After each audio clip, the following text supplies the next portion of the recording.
महाराष्ट्र संतर ಹೇಳ್ತಾರೆ ದೇಹ ದೇವಾಚೆ ಮಂದಿರ ಆತ ಆತ್ಮ ಪರಮೇಶ್ವರ. ಅವರು ಭಗವಂತ ಕೊಟ್ಟಂತ ಈ ಶರೀರ, ಈ ಜನ್ಮ, ಈ ಮಾನವ ಶರೀರನ್ನ ಅದನ್ನ ದೇವಾಲಯನ್ನಾಗಿ ಮಾಡಿದರು. ಶಿರವೇ ಹೊನ್ನ ಕಳಸವಯ, ಇದನ್ನೇ ಬಂಗಾರ ಕಳಸ ಮಾಡಿರು. ಹೃದಯನ್ನ ಗದ್ದಿಗೆಯನ್ನ ಮಾಡಿದರು. ಈ ಹೃದಯದೊಳಗಿರುವಂತಹ ಪರಮಾತ್ಮ ಎಂದೂ ಅಳಿಲಾರದಂತಹ ಪರಮಶಿವ, ಅವನ್ ಎಂದೂ ಅಳಿವಿಲ್ಲ, ಎಂದೂ ನಾಶ ಇಲ್ಲ. ಇದೇ ಗುಡಿ, ಇದ್ರೊಳಗೊಬ್ಬ ಶಿವ ಅದವನಂತ ಒಳಗಿನ ದೇವರನ್ನ ಕಂಡು ಜೀವನದಲ್ಲಿ ಉದ್ಧಾರ ಆಗಿ ಹೋದ್ರ ಶರಣರು ಸಂತರ ಜೀವನದಲ್ಲಿ. ನಮ್ಮ ಜೀವನ ನಮ್ಮ ದೇವರಂತೂ ಮಲ್ಲ ಸಾದ ಸರಳ ಪಕ್ಕ ಮನುಷ್ಯರಾಗಾಕ ತಯಾರಿಲ್ಲ. ನಮ್ಮ ಜೀವನದಾಗ ಹೆಂಗ ಆಗ್ತದೆ ಹೇಳಿ ನೋಡೋಣ. ಬಹಳ ಸುಂದರವಾದಂಥ ಮಾತನ್ನ ಇಲ್ಲಿ ಸಂತ ಹೇಳುವಂತಹ ಪರಿಸ್ಥಿತಿಯಲ್ಲಿ ಭಗವಂತ ಎದ ಕೊಟ್ಟ ನೀ ಕೈಗಳನ್ನು. ನಿಮ್ಮೆಲ್ಲರಿಗೂ ಒಂದು ಮಾತು ಗೊತ್ತಿರಲಿ, ಒಂದು ಕಾಳನ್ನ ಭೂಮಿ ತಾಯಿ ಉಡಿಯೊಳಗ ನಾವು ಒಂದು ಕಾಳನ್ನ ಬಿತ್ತಿದಾಗ 3 ತಿಂಗಳು 4 ತಿಂಗಳು ಇಟ್ಕೊಂಡು ಈ ಭೂಮಿ ತಾಯಿ ಒಂದು ಕಾಳಿಗೆ 1000 ಕಾಳು ಕೊಡ್ತದೆ. ಒಂದು ಬಗಸಿ ತಗೊಂಡು ಚೆನ್ನಾಗಿ ಹೋಗಿ ಬಿತ್ತರ ಒಂದು ಚೀಲ ಕೊಡ್ತದೆ. ಒಂದು 4 ಪಾಕಿಟ್ ಗೊಂಜಾಳ ತಗೊಂಡೋಗಿ ಚೆನ್ನಾಗಿ 1-2 ಸಲ ಗೊಬ್ಬರ ನೀರು ಮಾಡಿ ಬಿತ್ತರ ಟ್ರ್ಯಾಕ್ಟರ್ ತುಂಬಿ ಮನೆಗೆ ಲಕ್ಷ್ಮಿ ತರ್ತೀವಿ. ಇದೆಲ್ಲ ಪರಮಾತ್ಮ ಕೊಟ್ಟಿಲ್ಲ. ಬೀಸುವ ಗಾಳಿ, ಕುಡಿಯುವಂತ ನೀರ, ಊಟ ಮಾಡತಕ್ಕಂಥ ಅನ್ನ, ಸೂರ್ಯ ಚಂದ್ರ ನಕ್ಷತ್ರ ಅನ್ನತಕ್ಕಂಥ ದೀಪ ಬೆಳಕ, ಇದೆಲ್ಲವೂ ಪರಮಾತ್ಮ ಕೊಟ್ಟಿದೆ.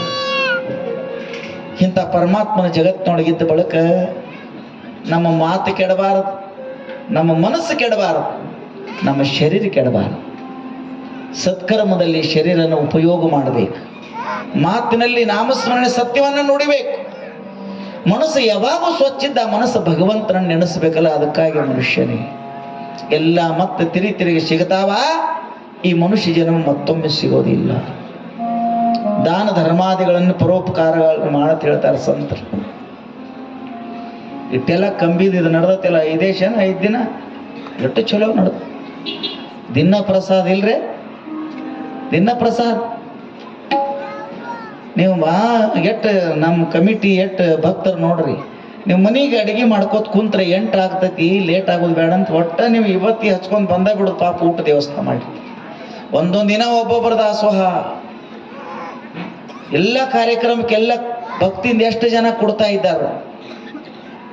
ಕೊಟ್ಟದ್ದು ಕೆಟ್ಟಿತನಲು ಬೇಡ. ಎಷ್ಟು ಸಂತ ಹೇಳ್ತಾರೆ, ಕೊಟ್ಟದೆಂದು ಕೆಡಂಗಿಲ್ಲ.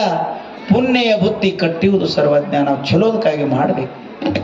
1,96,000 ಜನ ಶರಣರು ಇರುವಂಥ ಕಲ್ಯಾಣದಲ್ಲಿ ಒಬ್ಬ ಕೂಲಿ ಮಾಡುವಂಥ ಮನುಷ್ಯ ಇದ್ರು ಸಹಿತ ಆ ಮನುಷ್ಯ ದಿನಾಲು ತಾನು ದುಡಿದ್ರೊಳಗಿಂದ ಒಬ್ಬರೇ ಸಾಧು ಸನ್ಯಾಸಿ ಒಂದು ರೊಟ್ಟಿ ನೀಡೆ ಅದು ಪರಮಾತ್ಮ ಮುಟ್ಟಿತಪ್ಪ ಅಂತ ತಿಳ್ಕೊಂಡು ಭಕ್ತಿಯಿಂದ ಆಮೇಲೆ ಅರ್ಪಣೆ ಮಾಡಿ ಆಮೇಲೆ ಪ್ರಸಾದ ಊಟ ಮಾಡ್ತಿದ್ದ.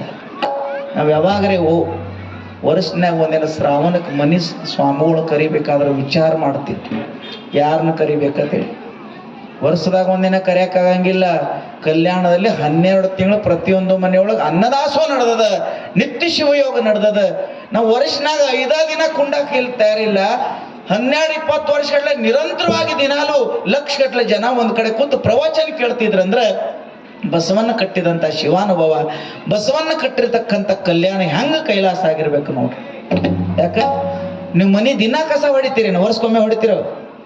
ಬಡ ಹೇಳಿ ದಿನ ಹೊಡಿತೀರಿ. ಯಾಕ ವರ್ಷಕ್ಕೊಮ್ಮೆ ಹೊಡೆದ್ರೆ ಏನಾಗ್ತೈತಿ? ಹೋಳಿ ಹುಣ್ಣಿಮೆ ದಿನ ಮನೆ ದಿನ ಕಸ ಹೊಡಿಬೇಕು, ಮನ್ಯಾಗ ದಿನ ದೀಪ ಹಚ್ಚಬೇಕು. ದೀಪ ಹಚ್ಚಿದ್ರೆ ಬೆಳಕು ಕತ್ಲೆ ಹೋಗ್ತದೆ, ಕಸ ಹೊಡೆದ್ರೆ ಸ್ವಚ್ಛ ಆಗ್ತದೆ. ನಿಮ್ಮ ಕಟಗೇರಿ ಅವ್ರಿಗೆ ಒಂದು ಮಾತು ಹೇಳ್ತೀನಿ, ವರ್ಷ ತುಂಬ ಮನೆ ಕಸ ಹೊಡಿರಿ, ವರ್ಷದಾಗ ಒಂದು 5 ದಿವಸ ನಿಮ್ಮ ಮನಸ್ಸಿನ ಕಸ ಹೊಡ್ಯಾಕ ಕಲೀರಿ. ನೀವು ವರ್ಷದಾಗ 1 ದಿವಸ ಯಾಕೆ, ಒಂದು 5 ದಿವಸ ಯಾಕದು ಗುರುಗಳು ಕೊಟ್ಟಂತ 4 ಮಾತು ನೆನಪಿಟ್ಕೊಳಕ ಕಲೀರಿ. ಇದು ಕಟಗೇರಿಯಲ್ಲಿ, ಇದು ಕಟಗೇರಿ ಕೈಲಾಸ.